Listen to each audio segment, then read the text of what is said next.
Olá, vamos lá agora para mais um módulo falando sobre repertório sociocultural, o famoso ponto de partida para a associação, ou seja, a citação, o seu conhecimento de mundo. Esse repertório sociocultural ele está vinculado a duas competências. A primeira delas é a competência 2 da prova, que diz compreender a proposta de redação e aplicar conceitos das várias áreas do conhecimento. Quando ele diz que é para aplicar conceitos das várias áreas do conhecimento, então subentende que o aluno que passou pelo ensino básico, que passou pelo ensino fundamental, pelo ensino médio, que ele tem a capacidade de utilizar a história, a geografia, a filosofia, a sociologia, a literatura, as atualidades, em prol da defesa de pontos de vista. Então, por exemplo, se eu quero falar sobre temas como combate ao trabalho análogo à escravidão no Brasil, subentende-se que o aluno que vai argumentar uma redação sobre essa temática, que ele seja capaz de utilizar bases da história, como a escravidão, o apartheid, a segregação em outros países, para falar dessa linha. Se eu vou falar, por exemplo, aí sobre feminicídio, combate ao feminicídio, subentende-se que o aluno será capaz de utilizar obras literárias, filmes que falam disso. Então, se eu pego, por exemplo, aí algo mais atual, eu tenho obras como Bom Dia, Verônica, uma obra cinematográfica do Globoplay, que vai tocar nessa questão da violência contra a mulher e do assassinato de mulheres por questões de gênero, que inclusive é pautado pela Lei 13.104 de 2015, né? E eu tenho ainda assassinatos de mulheres, personagens em obras famosas, como lá na obra Gabriela, Cravo e Canela, do grande autor Jorge Amado, em que ele conta aí como é que funcionava lá a questão da lei de defesa pela honra. E lá na obra famosa, acho que o primeiro a tocar de maneira muito mais específica nessa questão do assassinato de mulheres em obras, William Shakespeare, na obra Otelo, Moro de Veneza, ele conta o assassinato da personagem do seu próprio marido, a personagem Desdémona, a qual foi morta por Otelo, o general Moro, por uma desconfiança, né, por uma paranoia dele em relação à traição, que foi uma criação de um personagem chamado Iago, e que mais tarde foi tratado lá na obra de Machado de Assis, Dom Casmurro, quando ele cria os dois personagens, Bento Santiago, o famoso Bentinho, e Capitu, ou seja, ela não chega a ser morta por Bentinho, mas ela é abandonada à própria morte por um ciúme psicológico que esse cidadão tinha em relação à desconfiança dela com seu melhor amigo Escobar. Então perceba que essas obras são capazes de trazer para a gente aí posicionamentos, trazer para a gente repertórios. Assim como é importante você saber também do conhecimento constitucional, por exemplo. A vida é um direito natural, está descrito no artigo 5º. A segurança é um direito natural, também está escrito no artigo tanto 5º quanto 6º, né? E eu preciso saber quem são aquelas pessoas que falam sobre direito à vida, direito à segurança, para na hora da prova eu conseguir argumentar sobre isso, tá bom? Então a gente vai falar um pouquinho agora sobre esse repertório, eu vou compartilhar minha tela e vou soltar aqui o passo a passo do repertório sociocultural dentro da prova do Enem, para que você consiga vincular isso aí na hora de fazer as relações lógicas, tá bom? Repertório sociocultural, vulgo citação. Professor, me diz aí quais são as principais bases utilizadas nas provas aí que os alunos utilizam como causas e repertórios socioculturais. Vou começar pelas causas, né? As principais causas que os alunos ativam nas provas: negligência, inoperância governamental, ineficácia estatal. Tudo isso aí é muito comum de você encontrar dentro das provas. Por quê? Todo problema tem uma responsabilidade social e uma responsabilidade governamental.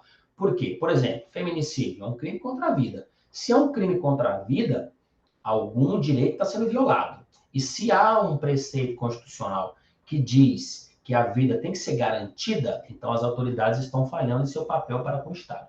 E toda vez que o Estado falhar, eu vou utilizar alguém para contrapor essa falha do Estado. Então, entenda o seguinte: quando o Estado falha, a sociedade paga. E aí existe, não é, um estudo baseado, feito por 3 filósofos muito famosos: Thomas Hobbes, John Locke e Jean-Jacques Rousseau.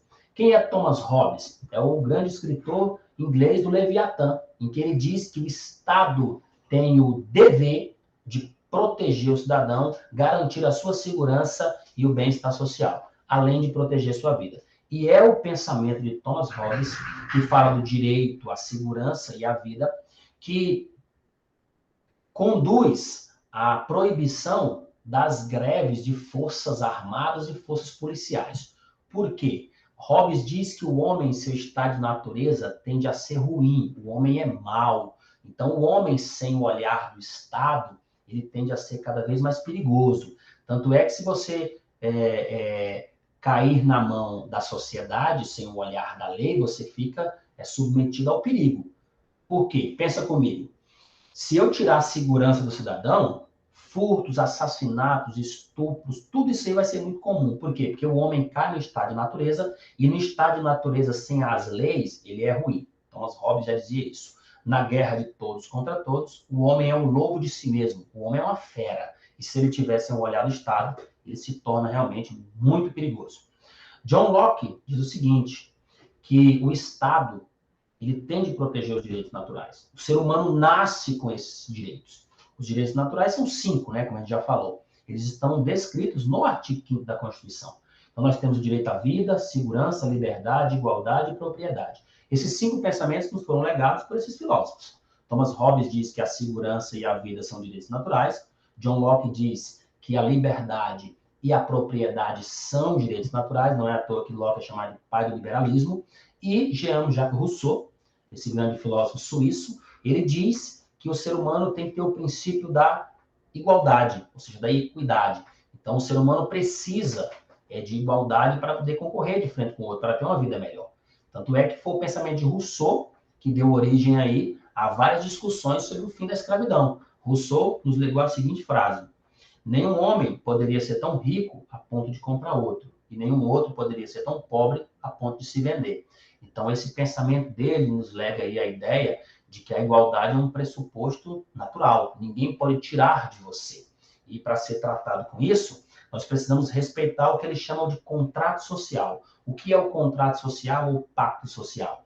É um pacto feito entre a sociedade e o Estado, em que nós abrimos mão da nossa liberdade em prol de proteção. Locke diz que o ser humano tem direitos naturais, mas não consegue protegê-los. Então, o Estado deve garantir isso por meio das forças. As forças armadas, a lei. Locke diz que onde não há lei, não há liberdade. Então, se não há lei, a pessoa não se sente seguro a fazer alguma coisa. Então, sempre que houver o olhar do Estado, o ser humano estará protegido. Sempre que o Estado for ausente, o ser humano estará submetido.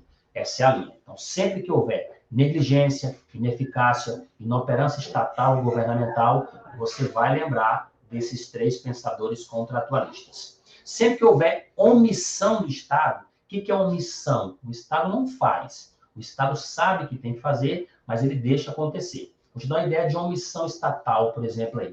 O tráfico de drogas nas grandes comunidades brasileiras. É uma omissão estatal. O Estado sabe que tem que agir, mas ele deixa o povo à mercê do tráfico.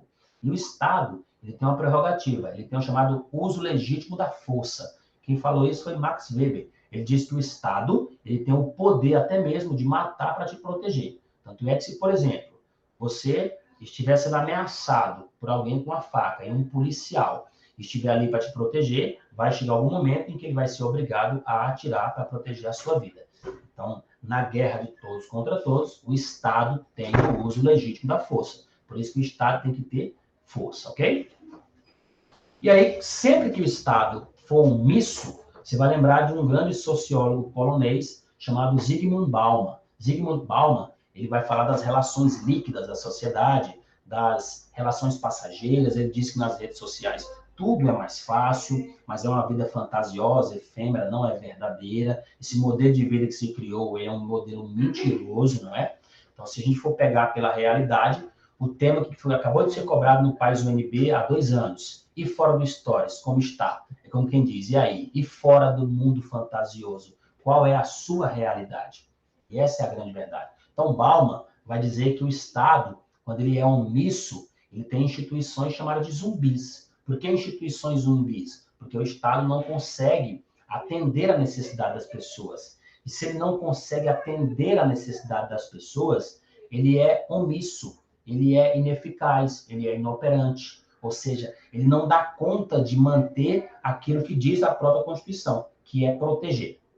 Da mesma forma, sempre que o Estado tiver insuficiência de leis, como assim insuficiência de leis? O Estado não tem leis que consigam proteger, abarcar todas as pessoas. Tanto é que existe um remédio constitucional chamado de mandado de injunção, que é quando a lei não consegue cobrir a necessidade da sociedade, e aí é um mecanismo que o direito utiliza para proteger as pessoas. Assim como existe o mandado de segurança, que é para garantir o direito líquido e certo, por exemplo, você quer estudar, mas aí não te deram a vaga. A educação é um direito social, está garantido pelo artigo 6º e 205 da CF. Então, se isso for violado, você vai entrar com um mandado de segurança e esse direito terá que ser garantido a você. Não confunda direito natural com direito social. Direito natural é aquilo que você tem quando você nasce. Direito social é aquilo que o Estado legou para você como sendo bom para melhorar a sua vida. Então, sempre que houver insuficiência de leis, você vai lembrar de Aristóteles, que é um grande filósofo grego, né? Aristóteles de Estagira, que é um homem que fala muito de política, de ética. Ele diz que o ser humano, ele é um animal político. Se o ser humano é um animal político, social, as leis precisam estar voltadas para a proteção dessas pessoas. E aí, como disse Locke, não é? Onde não há lei, não há liberdade. Sempre que eu tirar a lei, as pessoas tendem a sofrer. Vamos pensar comigo. O Brasil é um dos países mais violentos do mundo em relação à mulher. A cada 15 segundos, uma mulher é espancada no Brasil. E é um dos campeões em feminicídio. O Brasil foi descoberto, invadido, como queiram chamar, em 1500.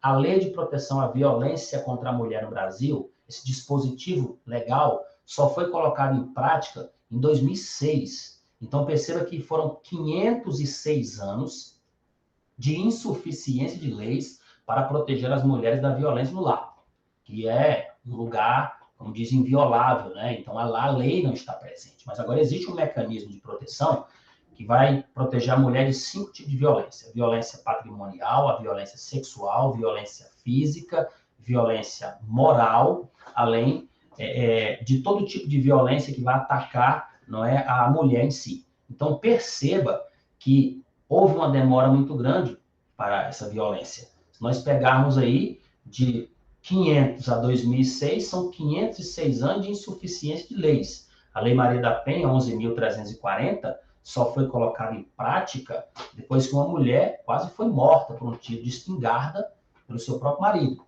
que é a Maria da Penha. Então, essa lei é criada em cima do nome dela. Então, perceba que há uma violência extrema. Ainda se trata a mulher no Brasil como um objeto, como uma coisa. Tanto é que no mundo, alguns países que não aderiram à Declaração Universal de Direitos Humanos, a mulher não é um ser humano completo. Se você pega, por exemplo, a Turquia, a mulher não é considerada um ser humano completo. Se você vai no Afeganistão, por exemplo, a mulher nem direito de não tem. Ou seja, é violado o direito. Malala ganhou o Prêmio Nobel da Paz, a paquistanesa. Ela, por pedir direito às mulheres, teve um atentado, levou um tiro na testa e hoje ela vive sob proteção, sob a custódia do Reino Unido. Então, perceba que a mulher ainda é muito violada no mundo. Então, quando falar de insuficiência de leis, você vai lembrar de Aristóteles.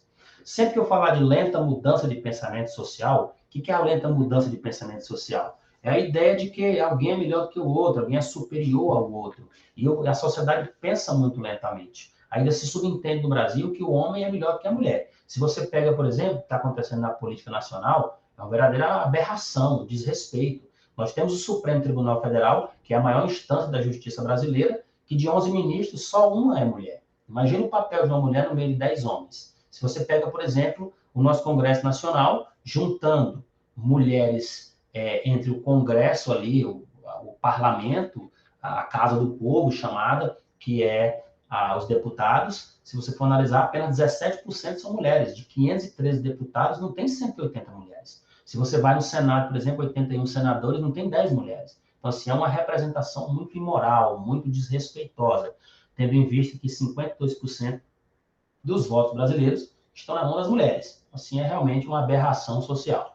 E aí, sempre que houver essa lenta mudança de pensamento social, você vai lembrar de Émile Durkheim, que é o pai da sociologia, esse sociólogo francês, que nos legou aí a ideia de fato social. O que é o fato social? É a maneira coletiva de agir e pensar. Então, pensa-se ainda que a mulher é um sexo frágil, que ela é inferior ao homem e que ela tem que ser tratada como tal. E aí daí surgem vários problemas, né? A objetificação, o desrespeito, a discriminação. Você pode perceber que nos cargos públicos de maior instância, poucas são as mulheres, nos cargos de governadores, senadores, é uma representação muito pífia. Então, sempre que falar de fato social, você vai lembrar de Emile Durkheim, que é a maneira coletiva de agir e pensar. Ou seja, o fato social ele é coercitivo, ele é geral e ele é exterior. Por que ele é coercitivo? Porque ele tem força. Por que ele é geral? Porque a maioria pensa assim. E por que ele é exterior? Porque ele é de fora para dentro. A sociedade é maior do que a família, então ela impõe, ela pressiona.